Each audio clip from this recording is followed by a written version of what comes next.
Let me put up, and we're recording. All right. Put up my slides, and I'm going to assume you guys can see that. So, who am I and why should you pay attention to me? So, my journey into e-commerce and conversion rate optimization and revenue generation definitely wasn't planned. I went to school for math. I was going to be an actuary, which is like a really boring job where it's like very absolute and you have tables and graphs and you're trying to figure out like the odds of somebody dying or getting in an accident for insurance companies. And as fate would have it, I wound up in marketing and then eventually made my way into e-commerce. And being a math person, I always felt like conversion rate optimization was the place to go, and UX was the place to optimize, because as you optimize for what the user is looking for and you get out of the way and you help them convert, you'll do your job better and you'll grow your KPIs better. So it just always made sense to me. But I've seen highs and lows. I've seen experimentation cultures take off at a number of companies I worked at, and I've actually seen it fail at a few others. And I was always surprised that it failed, because as a math person, it just always made sense to me. But I'm going to share some of those learnings of why they did fail, and what you can do differently than I did. Always tweaking, optimizing, launching tests, always have an eye on the KPIs, and always wanting to see those numbers just slowly, consistently go up and to the right. So hopefully you'll see I've walked your path, I've navigated your challenges, and I've come out the other side, and I've got a lot of knowledge I'm excited to share with you. So as you'll see, this webinar has 8 themes, and they're all quick, don't worry. They're split really into 2 sections, and they're really like my 8 rules of building a practice and growing conversion. And the first 3, I think, are the most critical. So if you're going to pay attention to any of them, pay attention to the first 3, because they're the lessons I learned later in my career. And after just being really tired of explaining and fighting and having to listen to brand marketers talk about how they have a new font, or they hired Vin Diesel to run a campaign and he needs to be on the homepage, just tired of having those discussions. And if you learn the 3 skills I outlined at the beginning, I think it'll be the difference between you spending your career leading and spending your career fighting and explaining. Because growing conversion rate, at the end of the day, it's not just about being smart. It's not just about being good at testing. It's not just about having an eye on user experience. It's building credibility and building interest across your organization, and convincing people to give you the keys to the bus. Basically, you're saying, give me the keys to your product, whether it's a website, an app, or a digital product. Give me the keys, let me drive the bus, and I'm going to take that common sense approach to commerce and marketing, and I'm going to help us drive KPIs.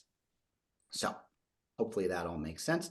And my number 1 tip that I give anyone, if they're looking to get into this business or they're looking to grow their conversion, is very first thing is declare your goals and align those goals. And this one may seem obvious, but I bet if you look at your goals that are in Workday or whatever tool you're using from your HR, they're probably not super aligned with the goals that the company is giving, like on their annual report. So when they're talking to financial, their investors, or they're on their earnings calls, maybe one of them is connected or maybe none of them are connected. And it was often something that I observed when I got to companies, in that the goals of marketing or e-commerce have nothing to do with the goals of finance, IT, or what people are talking about in the boardroom. And this is where there's always a conflict and negative perception of marketing. And this is where I think it can be fixed. So first of all, how do you figure out what your goals are? If you're running a business that's getting people to add things to a shopping cart and ship it out, it's pretty easy, but not everybody's in that type of business. So the first thing you have to ask yourself is, why does my company exist and why does my team exist? So you're going to either listen to your earnings calls or talk to your CFO, if it's a smaller company, about what they talk to investors about. Another tip is there's a called the 10K. That's going to sound really boring, but if you Google your company name plus 10K, if you're publicly traded, within the first 5 or 6 pages, they'll tell you why the company exists and what their strengths are. Your goals should be aligned with those things, because as you're growing your conversion rate, growing conversion rate doesn't always grow the goals of the company. And you need to be able to explain how that works. And once you've figured out what those goals are, you now need to gain alignment and declare those. Make sure everyone on your team, every developer building a test, every designer designing a test, everybody putting any content on the website should have those goals be aligned, and they should be understood, supported, and declared across the organization. So like put a sign up in your office on what your goals are, put an email signature of what your goals are, make an appointment with the finance department and ask them if these goals make sense. And they'll just be stunned that somebody actually wants to talk to them. It's not asking for money. So they'll be like super excited to meet with you. And when I put this into action is when I was given a role at Avis Budget Group to head up their e-commerce. And I kind of knew what the company did because it's a company that rented cars and it seemed simple. But I first read the 10K, I was surprised that their goal was to get more people to make car reservations, but it was also to get people to pay in advance. Because if you pay in advance, you're more likely to show up and actually reserve that car, rent that car that you reserve. It's getting people to rent more expensive cars. And most important for a travel company, it's getting people to take that extra ancillary revenue. That's why airlines make you go through 7 screens to seats and Wi-Fi and everything else, because that's where travel companies make their money. And knowing this coming into the company helped me avoid doing tests or making decisions that people in other groups would think I was insane, because I was aligned with the goals of what the company's goals were. And those goals, I was there for 7 years. Those goals never changed. The only thing that changed were the order of which thing was more important. As certain seasons, somebody might push up a goal more than another. And it was my mission to understand what those were. So making sure I knew what was keeping my management up at night, making sure I was aligned with those goals, that was critical to success. And it let me grow a conversion rate optimization business and a personalization practice because they trusted that I had their goals in mind. Any questions there? All right, we'll move on to the second tip. So second thing I learned deep into my career is I was always a math person, and I would turn my monitor around and I would make these slides and I would say like, look at this trend, isn't this beautiful? And no one understood what I was talking about.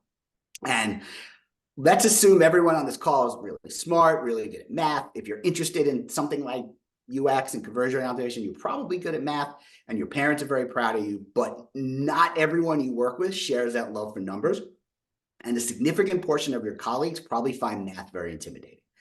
And people like us love telling everyone complex slides, jargon and acronyms and just math. And if you're talking to the math department at Stanford, then you're in great shape. But if your audience is a CMO, you're screwed. If it's a board member, there's a chance that you're screwed because they hate math. They're going to hate you for reminding them how bad they are at math.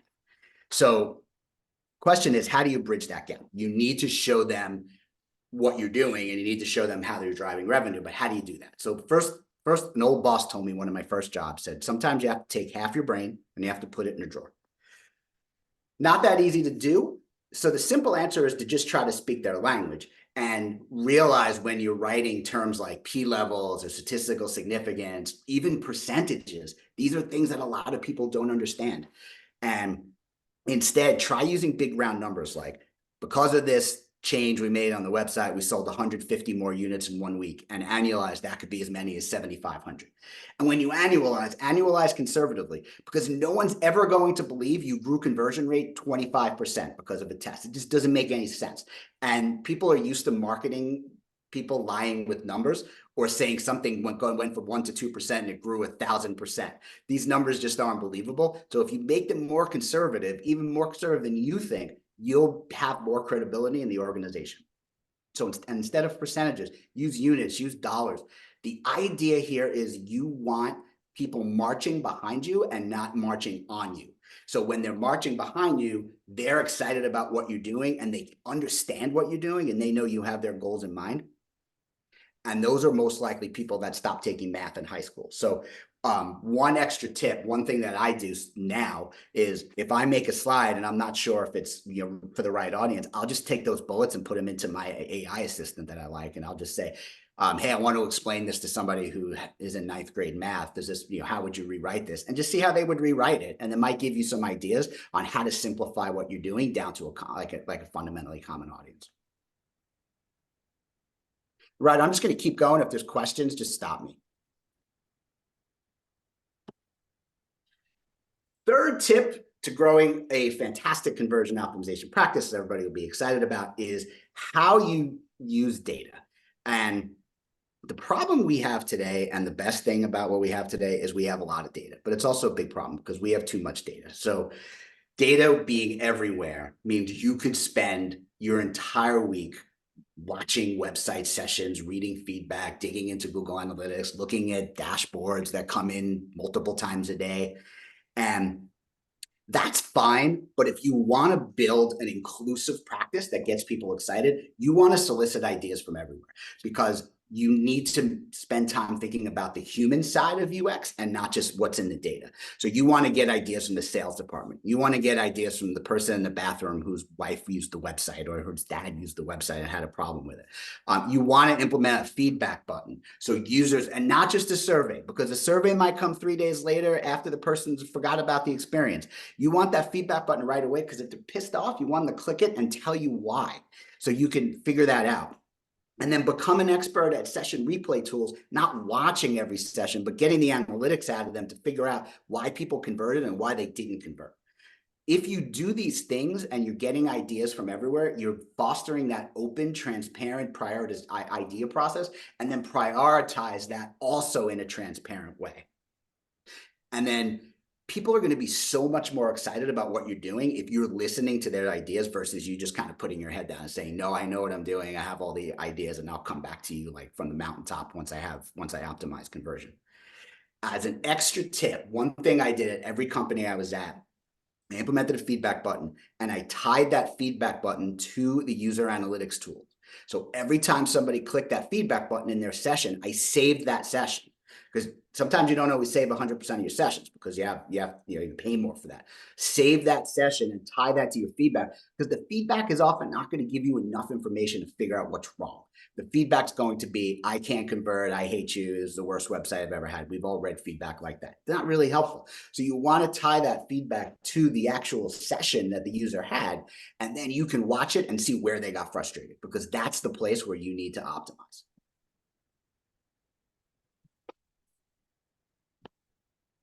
Okay, those are my 3 more organizational capability. Now we're going to get more into the nitty gritty.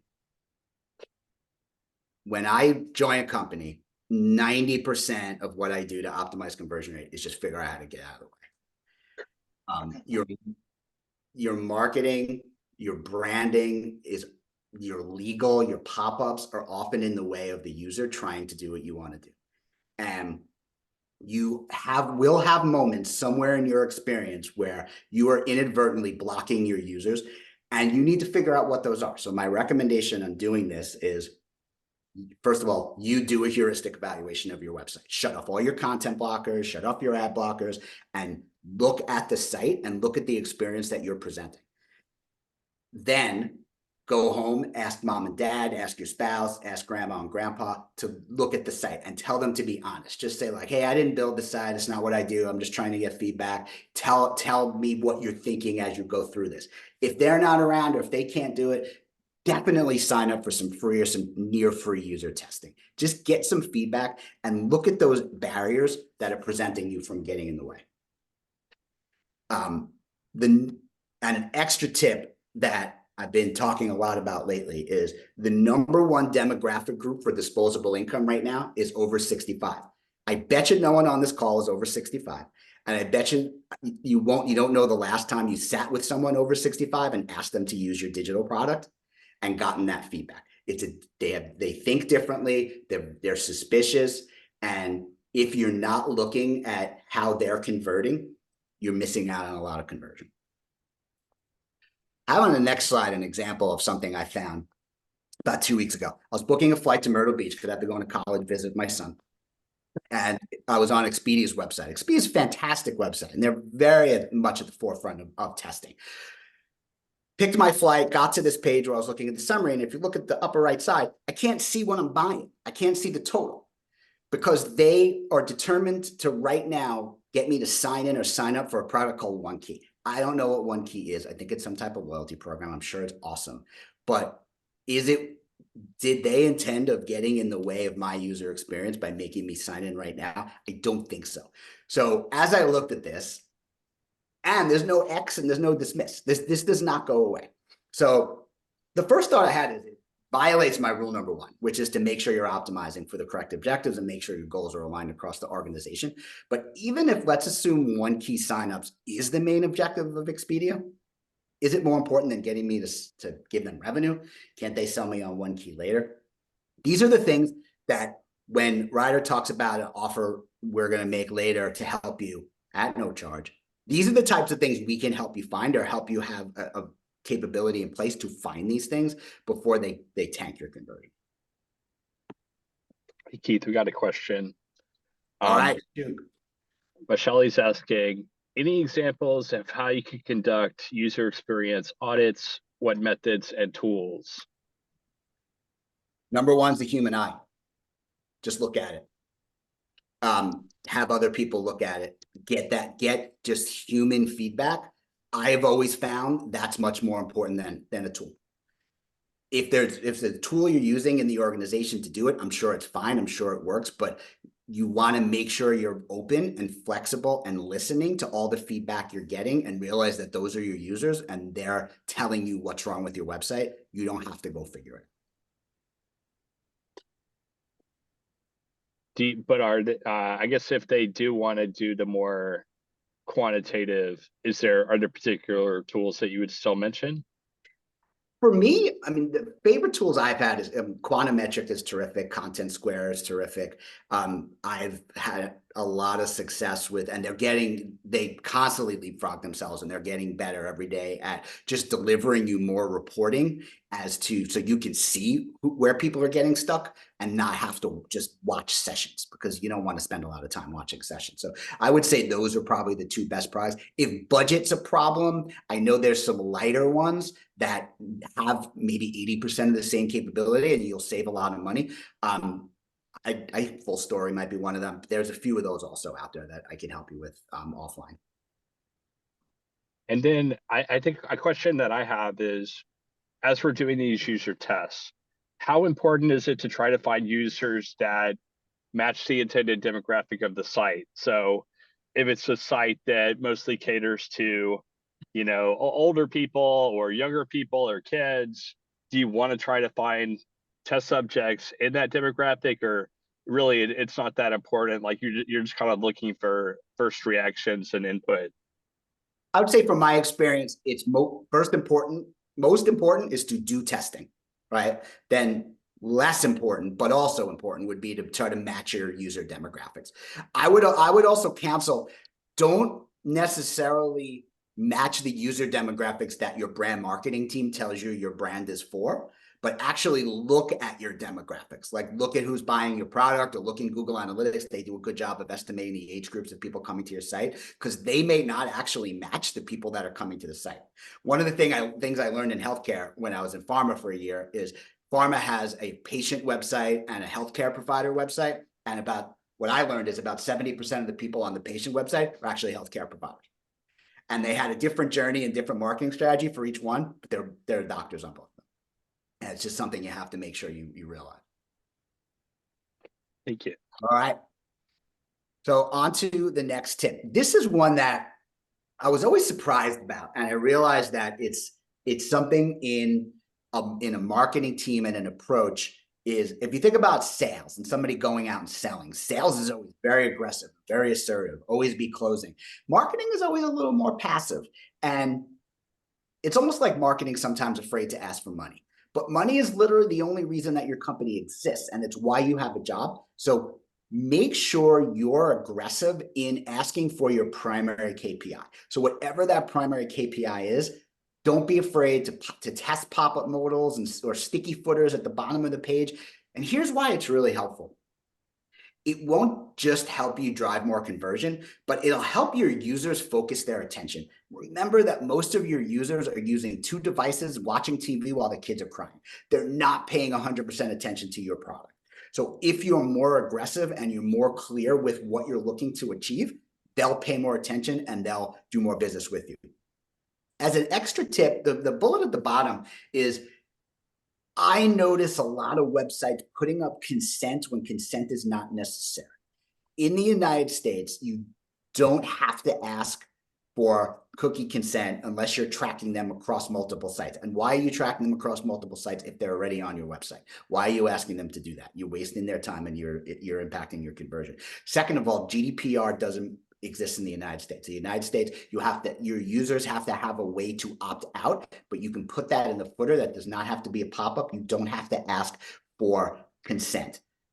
Now that's not every industry. Your industry may be different, but my tip is go talk to your legal department or go do some research on your own. If you're putting up pop-ups because legal said so, you might be impacting your conversion by 1 to 3%, and it's something you may want to question before you put that up, or at least test it.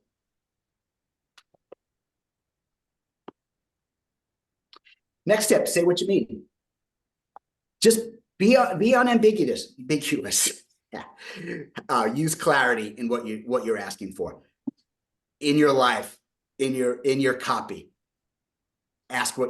Say the thing you want them to do. Something like buy now is more effective than shop now in almost every test I've done. It's not 100%.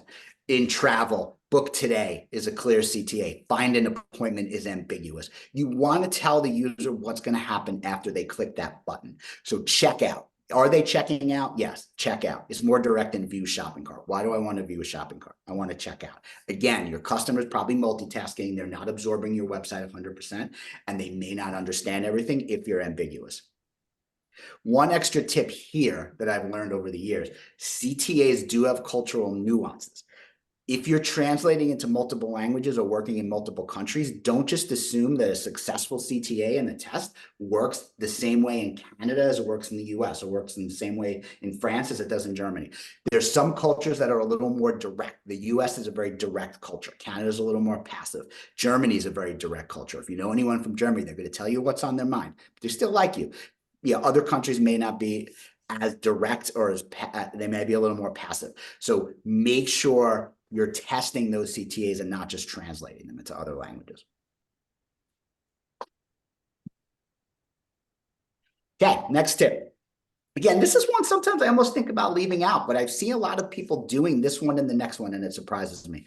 If you think about efficiency and impact, and everyone has resources that are shared, or they don't have as many people that they want on their teams or want to develop, you want to make sure your tests are more impactful. So as you're making a test, think about how many steps are between that test and the actual revenue that your company generates. So if you think, and you have to think about every step that happens post-transaction. So that may be shipping the box, that may be the user going to the hotel and consuming that reservation. And this is important because the closer your test is to the cash register, the easier it is to demonstrate its impact to management. And like I said before, what you're doing is creating a compelling story and getting people excited about what you're doing. And if you could explain that a test is close to the checkout and close to the register and close to the place where that company realizes revenue, they'll be more excited about what you do. Same as if you were in a physical store. If you were trying to get more people to check out, you wouldn't put somebody at the back of the store. You would put them at the front. That's where you should put most of your tests.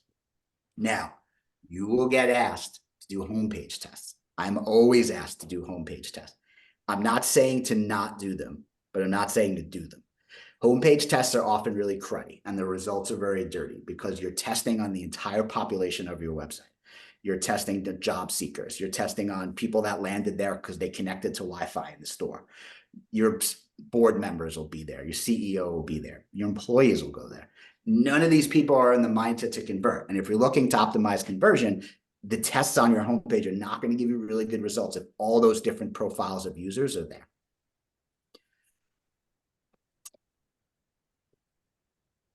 All right. Last tip. Again, should be evident, but isn't always. I joined a company a few years ago, and they interviewed me, and they were really excited about bringing me on board, but we have had a really bad experience with A/B testing. We really haven't seen it drive revenue. We've just seen a lot of not statistical significant results.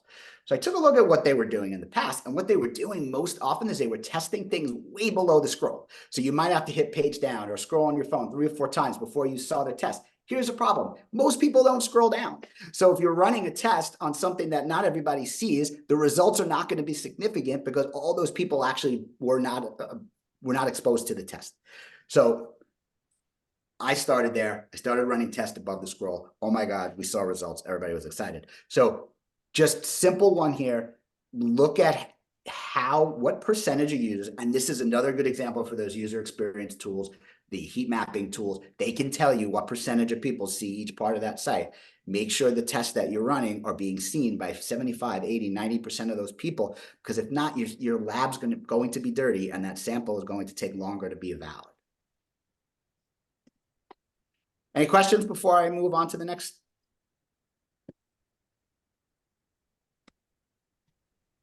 I have a question for you. Yeah. So how do you kind of prepare what expectations should be? Like, how do you set a hypothesis of, hey, I'm going to change the CTA to this, or I'm going to make this other change, so that you can justify the change to other stakeholders that maybe like prefer the status quo? Yeah, so I'm going to, when I answer your question, I'm going to assume that I did the things at the beginning of this presentation. I'm going to assume I aligned my goals, right? I'm going to assume that I started explaining things a certain way. I'm going to assume that I'm collecting some test ideas. The keys to getting people excited about what you're doing, in addition to those things, are just making sure you have a consistent framework for a hypothesis. You could really use any framework you want, and I'm happy to give one out if somebody wants to send me an email. I was actually working on something with a company today on how to write hypotheses, but have a consistent framework for writing hypotheses. And then when you're showing it to that stakeholder that likes their old CTA, by implementing this, I expect to generate blank in blank amount of time. That's your hypothesis. And if I've had conversations with stakeholders that may like a color and I may want to change a color, or may like a CTA, I'll say to them, it's good that you like that CTA. Maybe it's on brand, or maybe it's the language that maybe did well with the focus group. Are you willing to give money away to keep that color or to keep that CTA? If you're willing to give money away, let's go have a conversation with the CEO and see if they agree. But if the idea is to grow revenue, and if our goals are aligned, and again, they need to be aligned across the organization, let's test some different ideas, and maybe we can find a new champion. Or maybe the old champion will still win. Right? It's about being flexible and being open-minded, and not saying I know my test is better, but saying I just want to be inquisitive and see if my test is better. Okay. Last slide, and this is just because everyone in every presentation has to talk about AI. So how to use AI to effectively grow your conversion rate. And the way I think about AI is it's a very intelligent but very entry-level employee. And think about it, it's the first week of the company. They don't know anything about your company. They don't know anything about your rules and guardrails or anything else, or your legal regulations. But it's really eager to learn. It's really capable of processing vast amounts of data, way more than you can process in your day. And it can give you insights. So to me, it's all about crafting a meaningful task for that AI, and crafting a task that AI is suited for. So first of all, give the AI context. Who's your audience? What are their goals? Who's your competition? Then maybe they can go take a look. What's your brand tone? Do you want to be aggressive? Are you talking to a novice user or a more advanced user? Who's your customer? And then put this in a useful prompt and play around with different kinds of prompts, because experimentation is what we do, right? So just don't go to one AI tool, try different ones and try different tools, try different prompts, and just see which one works for you. If you think about, if you ask AI to write 20 versions of a CTA, it's going to be really good at that. It can analyze all of your sessions to find journeys that aren't converting and help tell you why. It can read all of your feedback and give you trends, but it's not designing a checkout flow for you. That requires a level of creativity and understanding of human behavior that you have, and that doesn't have. So use it as someone that reports to you. Use it as an entry level, very intelligent person. It can enhance your strategy, because it's basically like adding to your team with a tool that costs $20 a month. So I won't go through all this, but this is here if you want to take a screenshot, and when the video comes out later. This is basically just a summary of all the tips that I gave in the last half hour. And the last tip, if you could stick around for another 20 minutes or so, Ryder's going to make an excellent presentation, and it's totally worth it. There will be a free offer at the end of this that you can get both of us to help you.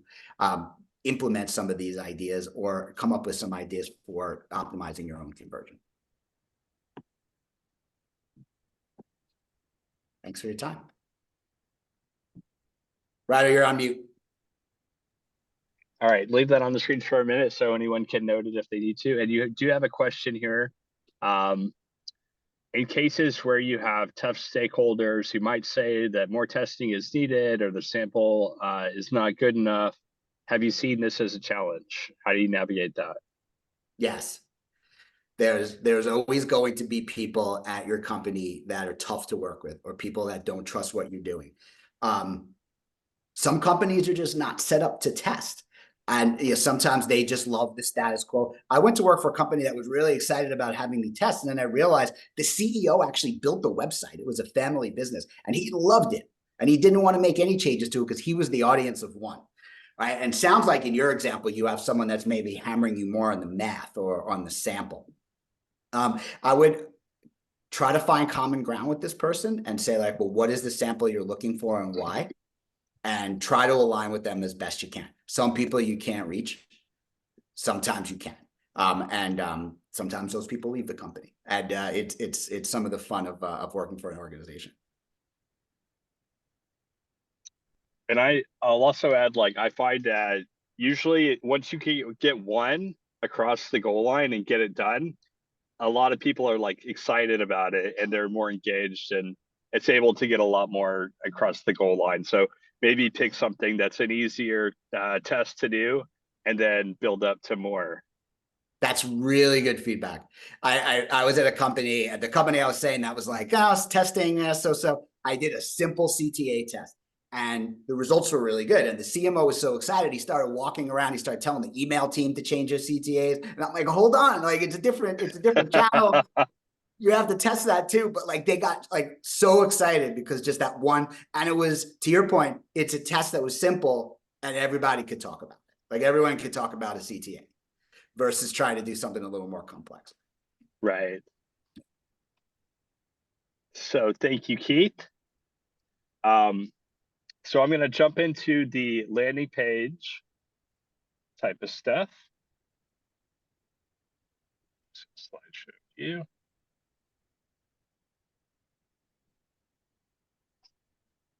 Just briefly about me, if we haven't had the pleasure of meeting yet. My name's Ryder Meehan, so I'm the meetup organizer. I've also been a digital marketer since way back in 2006 when I got into this industry. And since then, I've managed over $1 billion in ad spend for a lot of companies, including Samsung Mobile, Fossil, Tatcha, and Razorfish. I have done university level Google Ads courses. So if you sign up for the Google Ads course at Texas Tech or SFSU or UC Santa Cruz, you can see my face more if you need to on those sites. And then I've been featured with content on Forbes, PR News, SF Business Times, and some others. And then I'm, of course, Upgrow's co-founder and CEO. I mainly do marketing and sales for the agency these days. So I do a lot of testing and I can share some insights on Upgrow.io's own website.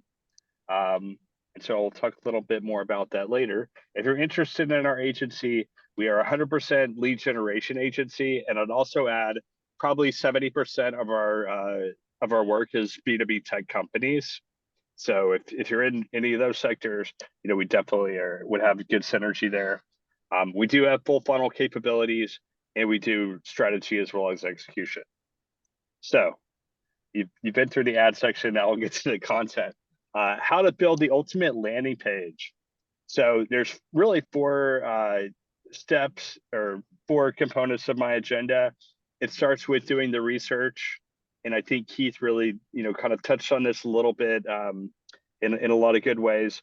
So knowing the industry, knowing the competition, knowing the customer. Then we'll look at above the fold.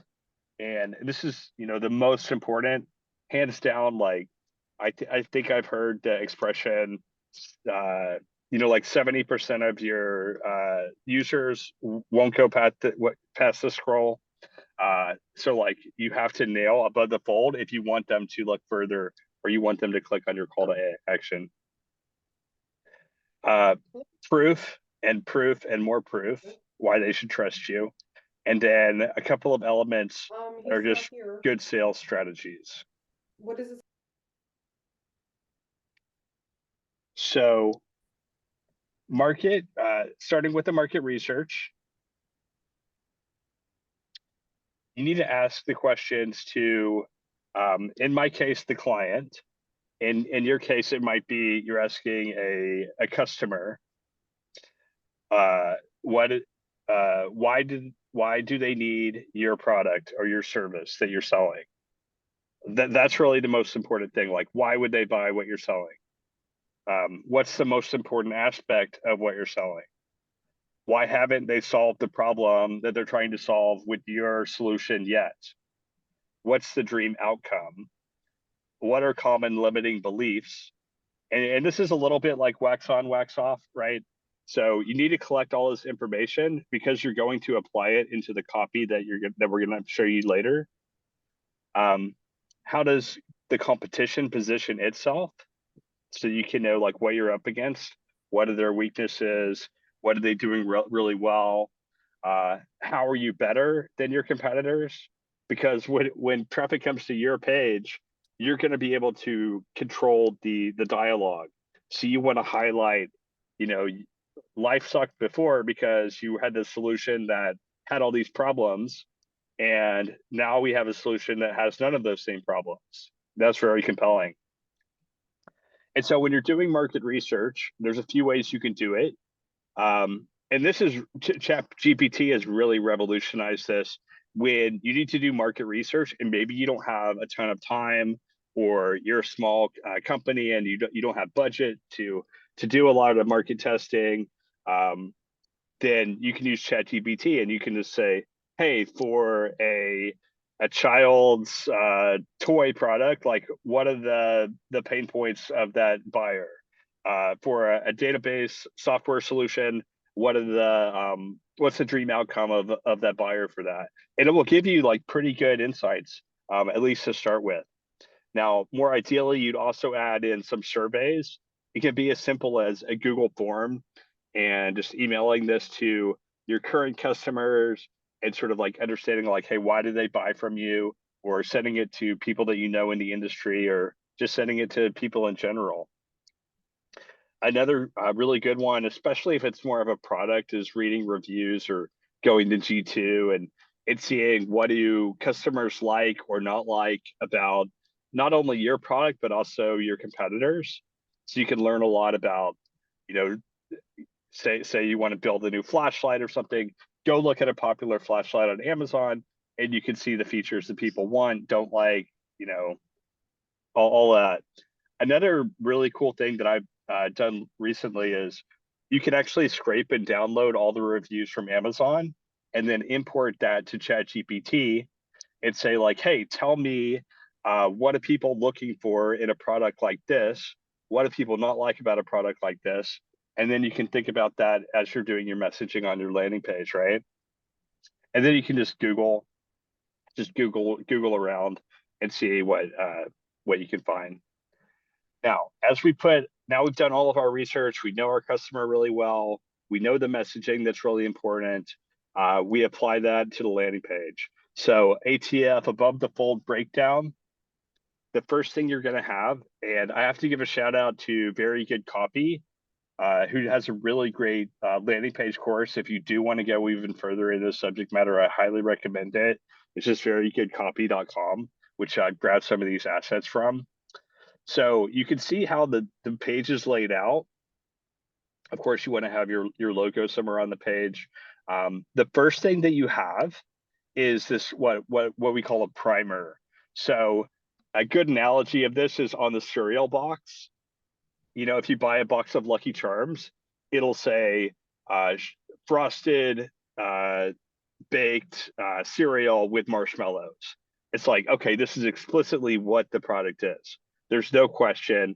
In this example, we're selling a book. It's a book about marketing. So it says a short 100-year-old book declared essential reading for modern copywriters. So we don't have to think about it. We don't have to figure it out. We know it's a book about marketing for copywriting. The next thing you have, and this is probably arguably the most important element of the landing page, is this hero headline or your H1. And a lot of people make the mistake of using this to say what your solution, what your product is or your solution is, instead of what the prospect wants the most.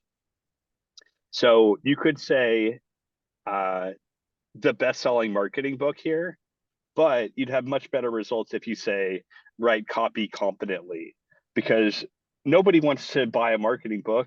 Everybody wants to write copy competently. So I hope that makes sense. The next thing is the hero's subheadline, and a good formula that I like to use here. And this is what I've learned from StoryBrand. If you're familiar with StoryBrand, Donald Miller has a really great book on copywriting, but it's a problem, solution, outcome statement. And we've used it here as well. So the problem is, and this is discovered through customer research, people feel like imposters, like copywriters. They don't feel like they're authentic. They don't feel confident with what they're doing. So they think they're imposters. So it says, stop feeling like an imposter, start thinking, writing, and selling like a professional conversion copywriter. So the problem is you feel like an imposter. The solution is you start thinking like a writer, and then the outcome is you become a professional copywriter. You have the confidence in it. I'll show you some other examples of this problem outcome, solution outcome on some other examples I have in a couple of slides. And then the hero body copy, it really just summarizes the offer. So I know it's kind of small font, so I'll read it. This concise 53-page book packed with timeless, proven persuasion principles and techniques will teach you how to create ads you're proud to deliver to clients. So it's just very concise. This is what it is, the 53-page book. This is what it does. This is what's inside of it within, a single sentence. And then you've got a hero art, basically the one image. It's a picture of the book. And then the call to the CTAs. I often like to have two, just like this. You don't always want to have two, but often you do. And when you do, kind of the primary CTA that has the bolder color that's more highlighted is, in this case, green, is to buy now. And then the less prominent secondary downsell is read the first chapter for free if you submit your email address. So this is a really good layout, a really good formula, all the key elements to have. I'm going to talk about some of the other strategies like urgency and scarcity that you see there in a minute. Now, the first thing you want to have, and ideally at least some elements of this is also above the fold, is the proof section. And I really like to, and very good copy also recommends having a statistical headline. So you've got data to back up what you're saying. So we're saying like, hey, this will make you a great copywriter. Now you have to back that up by proving how the book is actually going to do that and why the book is so legitimate, right? So the headline is over 8 million copies sold. Rationally, you're like, hey, there can't be 8 million people that are buying a book that's not actually good. That gives it a lot of credibility. The next thing is the statistical copy. So this is just sort of like backing up what the headline said. 100 years after its publication, scientific advertising is still required reading for new copywriters in every industry across thousands of copies, including these big name companies. Then you've got a logo row. I always recommend having some kind of logo or icon row above the fold whenever possible, and especially if it's from logos that are recognizable. And it doesn't have to be logos that are recognizable to the general population, but at least logos that are recognizable within your target audience, right? So if it's, let's say you're selling to lawyers and you have some like logo or badge or accreditation that is relevant in the legal industry, that would have a lot of weight with them. Now, it's always good to have a guarantee.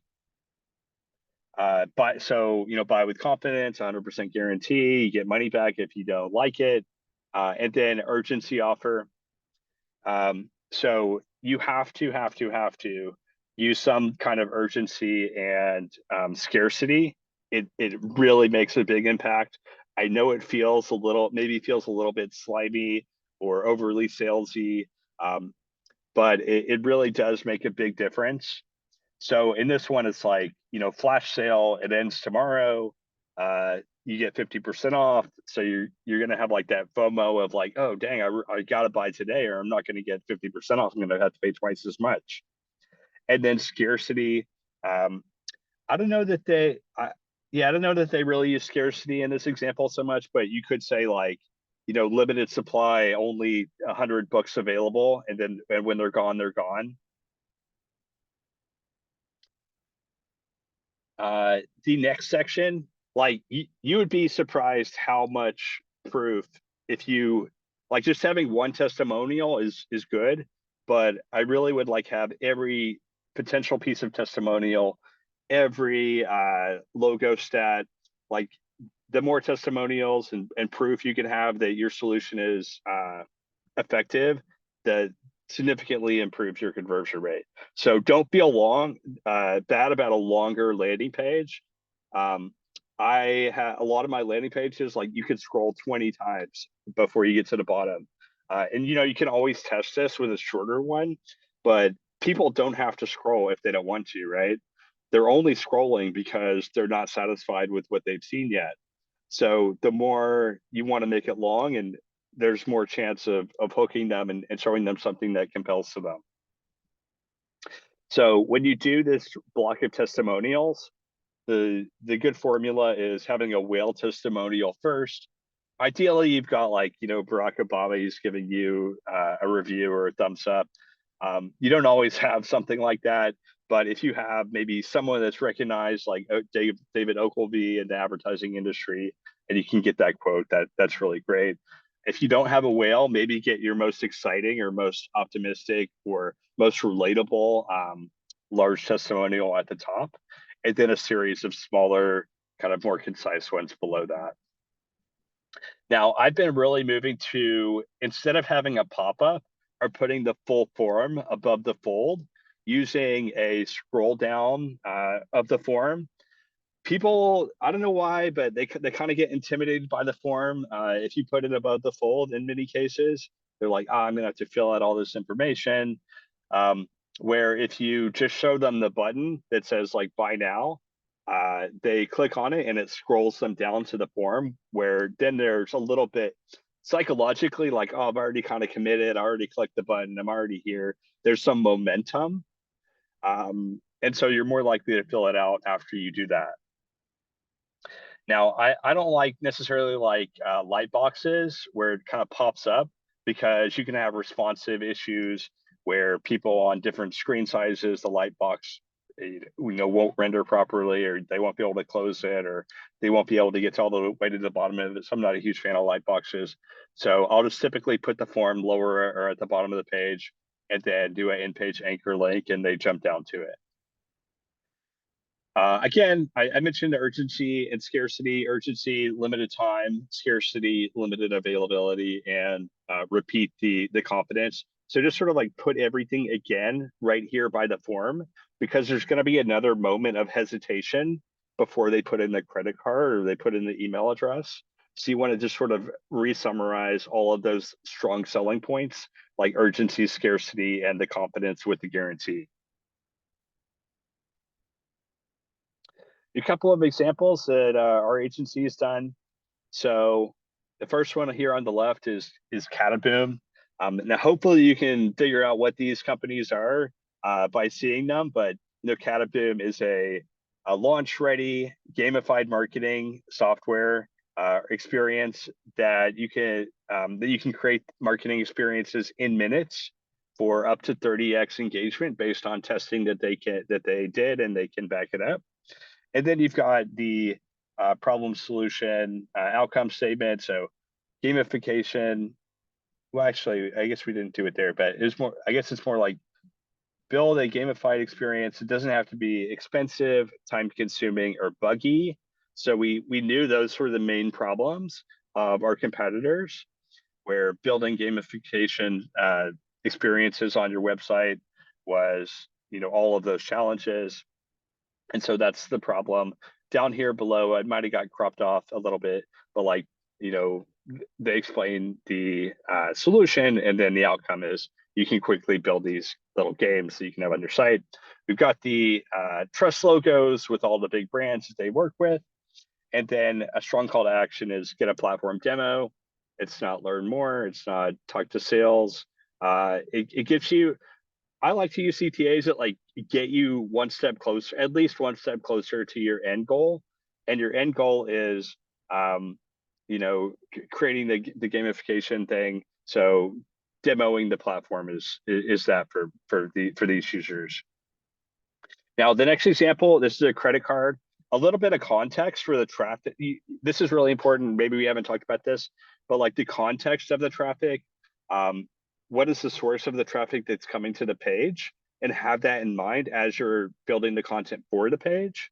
So in this case, the traffic that came to this page would go to like Credit Karma or one of these other credit card application sites.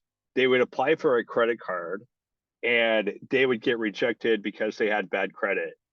And so then that page would give them the option, says like, hey, want to see other options since you don't qualify for our credit card. So that was the source of the traffic to this page, just for context. So they're probably disappointed and sad when they get to this page. So we knew when we were writing the copy, we wanted to like make them feel better and make them like optimistic again. So the headline we went with is like, you may be just minutes away from being approved for a secure credit card. So it's sort of like, oh, what a relief. It's like your world is like coming back. And then the subheadline is the Open Sky Secured Visa credit card doesn't require a credit check for approval and can help you build credit over time. So that sort of like reinstates the confidence of, hey, we know you just got rejected, but don't worry, there's no credit check when you get this card. Apply now. You got the trust signal with the NerdWallet 4.6 review star. And then we use bullet points to highlight a few key points that we knew this audience cared about. So no credit check, low annual fee, apply in less than 5 minutes. Now this one, we very much use the problem solution outcome. It's a little bit long, but it's basically poor credit hurts your financial future. You're not alone. 56% of Americans have a low credit score. We did that. We used that because we wanted them to feel like, we know you just got rejected for a credit card, but don't worry, like you're not the only one. A lot of Americans, this happens to a lot of people. And it's a real problem because now you can't get a mortgage or a car loan. So that's your problem. Your solution is the Open Sky card. So you can start making purchases immediately, more trust. You have 200,000 customers. The outcome is, imagine the relief of having access to credit you need at a great rate. Don't wait another day. We didn't talk about this, but I do like using the 3 fast, simple steps. You just want to like, there's 2 things that everyone likes, things that are fast and things that are easy. So if you can show whatever solution you're doing in 3 fast, easy steps, that's going to be appealing to people. So that's what we did here. All right. Before I go into the special offer, if anyone has questions, I'm glad to cover that. No. All right. So let's go on to our final slide. Keith and I have put our heads together and kind of come up with an offer. If you want to go a step further, if you want to work with us on, it's a free introductory conversation. So basically you would get 5 free test ideas and a landing page review. Keith would be doing the test ideas. I'd be doing your landing page review. You get a personalized plan to identify site tests. Why, maybe Keith, maybe I'll let you explain that bullet point. Yeah, you'll get a review from someone like me who's done it for a lot of companies, kind of like what things I look at when I first join a company or first take on a new partner, and say, hey, these are the things I think will move the needle the most impactfully for you. Amazing. Now, on my side, I'll do a teardown of your landing page with recommendations on how you'd be able to dramatically improve your conversion rate by applying a lot of these best practices and proven approaches that we've done. You know, we built hundreds of pages for clients, so we just got a really good idea. Not only build them, but then have the data of seeing like what works or what doesn't work, right? So hopefully you're not faint of heart, because I will give you a lot of direct feedback on the page and insights into how you can improve it. Now, the only requirements, I'm applying my own practices of urgency and scarcity, right? So we're only doing this for 10 people. We're only leaving it open to people that contact us for the next 5 days. So if you're interested, like, definitely reach out. If you've got our email addresses here, if you want to look at either of our websites, upgrowth.io or keithswiderski.com. And one requirement, it's helpful if you have at least 3,000 monthly visitors. That way we're able to give you, more insights, especially if we're going to be looking at your data. And then you're also going to get a lot more benefit from doing tests and experiments when you have some baseline of traffic. Okay. Well, that's all we prepared. We really appreciate everyone hanging out with us. We know it's late. We know it's the end of the day. So definitely appreciate it. I'm going to stop the recording. I'm going to send it out after this. If there's anyone that would find this interesting, please share it with them. If you want to watch it again, have at it. Otherwise, Keith, really appreciate your time and all the work you put into this. Yeah, thanks for having me, and thanks everyone for listening. Thanks. Y'all have a good night. Good night, See ya. everybody. Bye.